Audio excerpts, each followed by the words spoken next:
or in Arabic, Musa alayhi salam.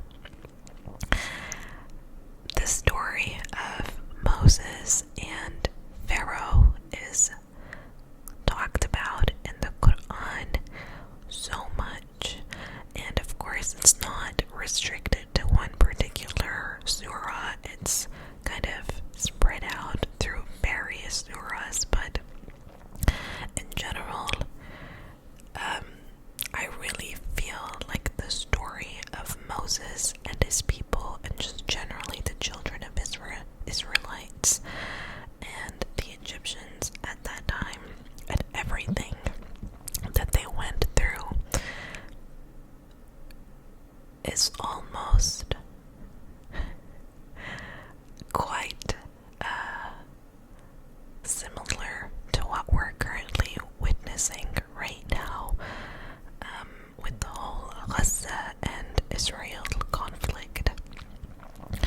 Guys, I am very restricted in the things that I can say, simply because I can't even say why, but I am very limited, and so for that reason I have chosen to talk about the story of Moses, because it's something that we all can understand and relate to. So I will do my best to provide references from the Quran. If I don't necessarily talk about or share the verses in the video, I will definitely include it in the description. And as always, I'm no scholar by any means, nor am I even an amateur really. I just read the Quran, I just study as much as I can and try to ponder upon the verses and really reflect on them and see how I can apply it into my own personal life.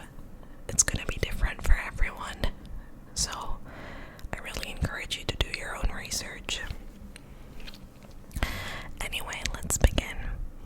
So, let's go back in time. The ancient Egypt. And it is when Allah finally gave his verdict to Musa and told him to go to the Pharaoh with our signs and our authority. Now there's a really key reason why Allah specified on ayat and authority. And for those who don't know what ayat means, it really just means signs of an existence, of a creator, something beyond what our eyes perceive, something that requires reflection of the heart. Now, at that time, Pharaoh was obviously a superpower, right? There was absolutely no military that could challenge the Pharaoh. He had political alliances with other civilizations in the world. In fact, education was sought from Egypt at the time, and one of the reasons that all of these monuments were built that we can still see today in modern Egypt is simply so that when the travelers that are passing by, they would look at those monuments and say, oh man, these are people that we just cannot mess with. The monuments were a symbol of their status and their power and their authority. That the people of Bex, that's how the people of Pharaoh were defined. So we have a place where no one can challenge the military, strong political alliances. Education was the hub of education, right? And in fact, even the military camps were set up and in such a way that they were portable. Pharaoh had the power to mobilize the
authority? Would his words have any influence at all on Pharaoh, let alone the rest of the population? So Musa was sent not only to spread the word, but he was sent to spread the word with authority. And now Musa's message is directed to three parties in particular. We had Pharaoh. Pharaoh himself, of course, was the government, right? The ultimate, the prime minister, president, if you want to call it, of the modern day, the chief army, everything. He was the supreme leader. And then we had Hamân, the word in the Quran, the word that's used in the Quran is Hamân, and Hamân just means military strategists. So the message was directed to the government, aka Pharaoh, to Hamân, the military strategists, and Qarun. Qarun is also another word which Allah used in the Quran. So Qarun were actually, it's said that Qarun are those men from among the children of Israelites, the same people, the same nation that was oppressed, who were chosen by Pharaoh and paid a lot of money to manage the rest of the slaves. How is there a million? How is a Qarun a millionaire if all of his people are slaves? In fact, he was a spy, a sellout, and that's how he got rich.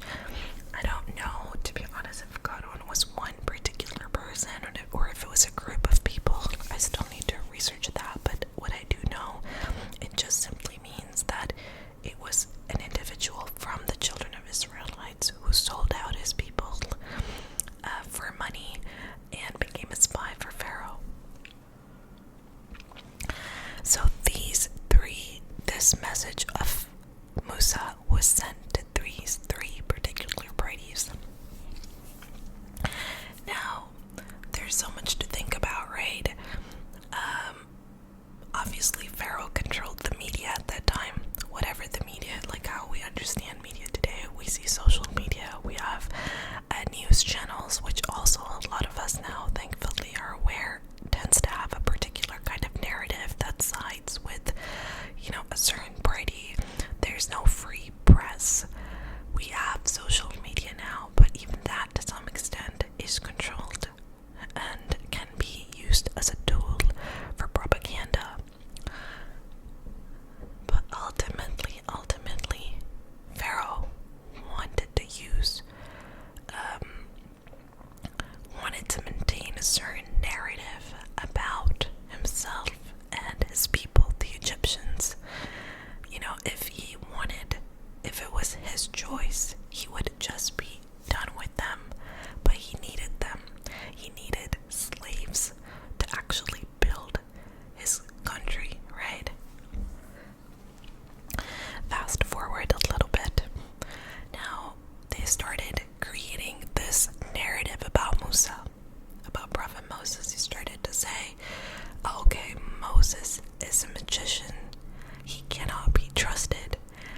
And he created this entire imagery, this entire narrative about how Musa is an evil person. He's a bad man, immoral, someone that you simply cannot trust, someone that's there to hurt their people, the citizens of the Pharaoh's lands. It was literally a media propaganda funded and supported and pretty much created by the Pharaoh.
essentially, Prophet Moses, he says, Pharaoh, they are not your slaves. You cannot keep them in camps.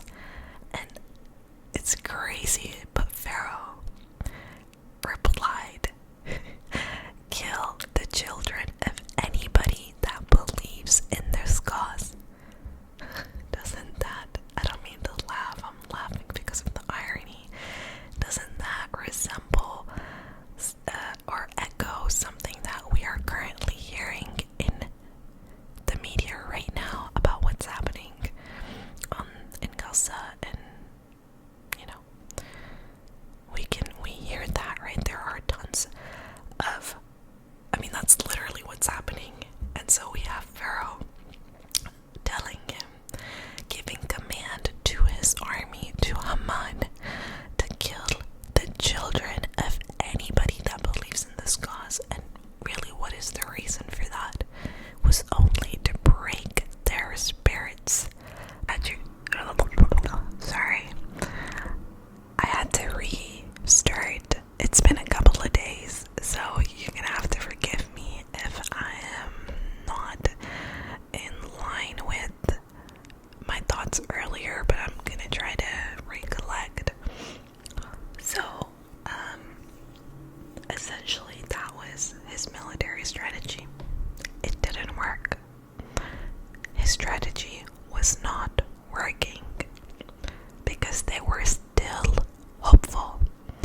Indeed, the reason for the hope was, of course, their belief in Allah and in their messenger, Prophet Musa alayhi salam, Moses. So then Pharaoh decided, or rather strategized, I am going to kill Musa. Although Musa was technically an official citizen, he was raised among royalty. In fact, Pharaoh had adopted him. I'm gonna sidetrack just for a moment to tell you guys how Prophet Moses came into the life of Pharaoh to begin with. Just to kind of highlight Allah's plan, right? It's wild. So, prior to Prophet Musa being born, Pharaoh had heard a news that soon there's going to come a man that's going to overtake Pharaoh's throne. Upon hearing this news, he declared to kill every single boy that was being born at the time in his kingdom, right? So now we have Prophet Moses' mother, who, of course, had come to know about this, decision that Pharaoh had taken to kill every boy infant that was being born, or is born.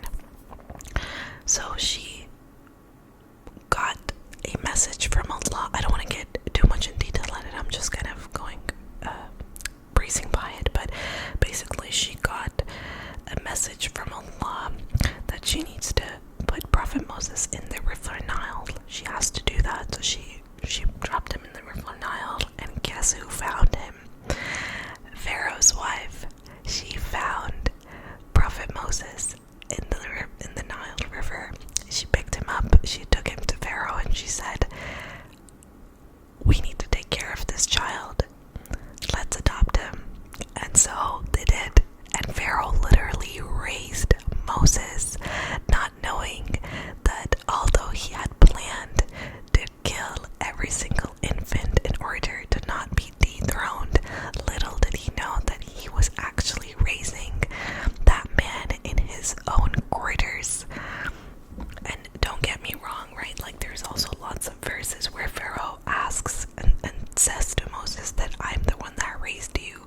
And Allah tells Moses that you must acknowledge that he did.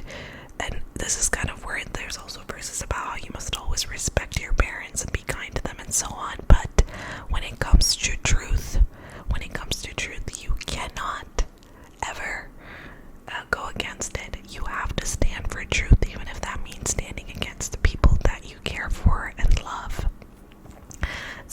it's just really wild that all of this was being planned from day one, right? Anyway, so going back now to the time when now Moses is older, and all of this is going on. He came with his message and everything. So Pharaoh said, "All right, I'm going to just kill him." So then Pharaoh makes a press release. I don't know what else to call it. He makes a press release and he says something along the lines of, to rile up his own people, he starts talking about how if we keep letting these people go, Musa go, he might radicalize you and make you an extremist. If he does that, then there will be corruption in our country. So he was literally creating propaganda. He was creating a narrative, as he had been from the very beginning. And he tries to emphasize how there are other people from other countries that look at us. We're the best. Musa and Harun are ruining it. Harun, his brother. They will destroy our national identity. Only after we kill Musa will they learn to be the slaves that they are.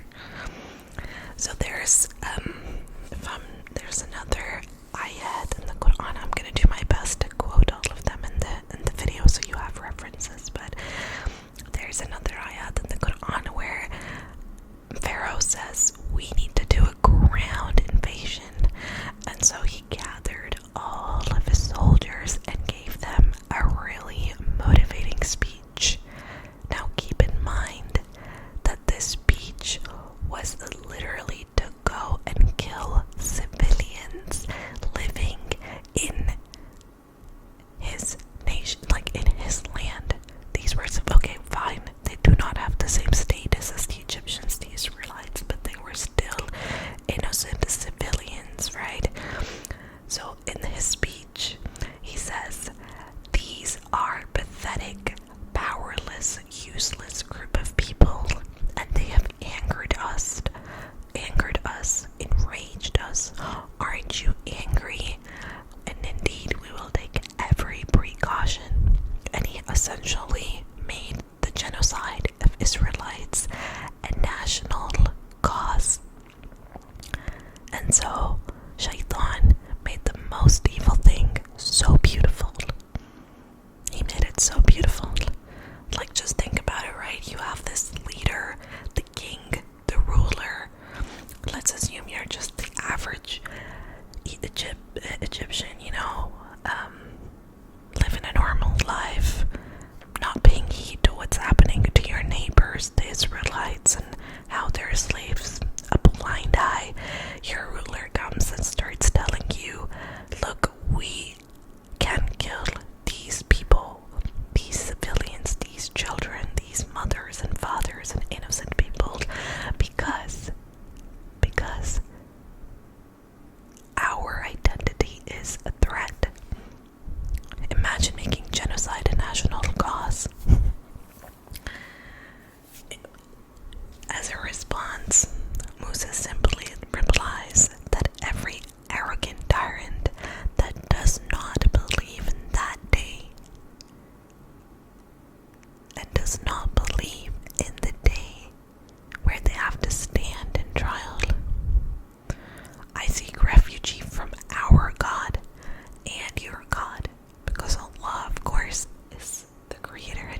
innocent people only because they believe in a creator, only because they believe in Allah, and all the clear evidences have come to you from God. Allah will never guide anyone who responds in excess. So there's something I want to make a note here. When he says that Allah will never guide, he doesn't only mean spiritual guidance, he also means that Pharaoh's plan is never going to come to fruition. It's never going to actually unfold the way that he thinks it will unfold. And when he said Allah will never guide anyone who responds in excess, it's because if it's an example of like Israelite killing one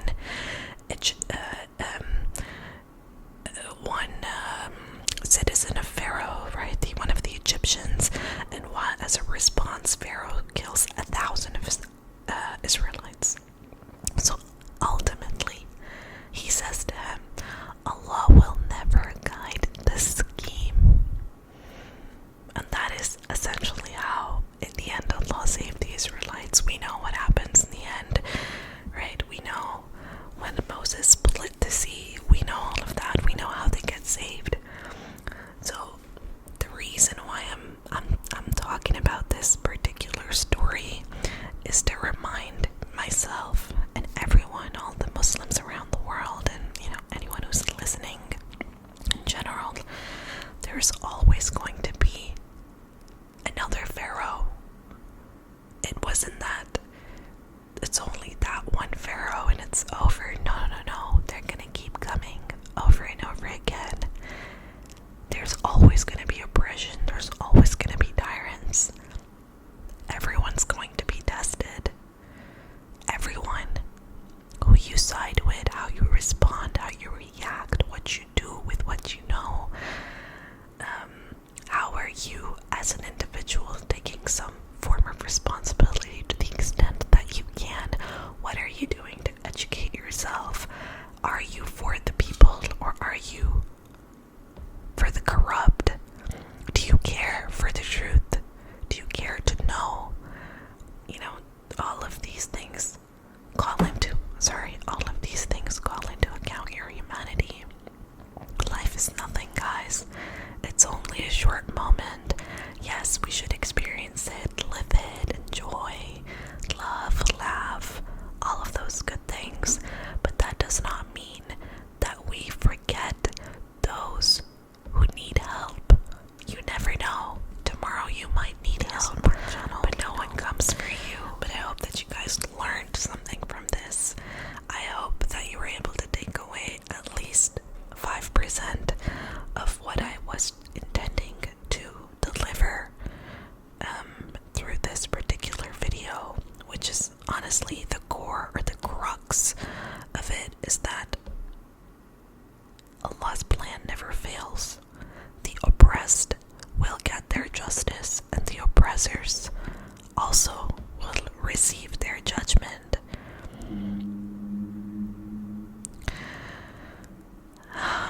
Let's just continue to do our dua, our prayers for our brothers and sisters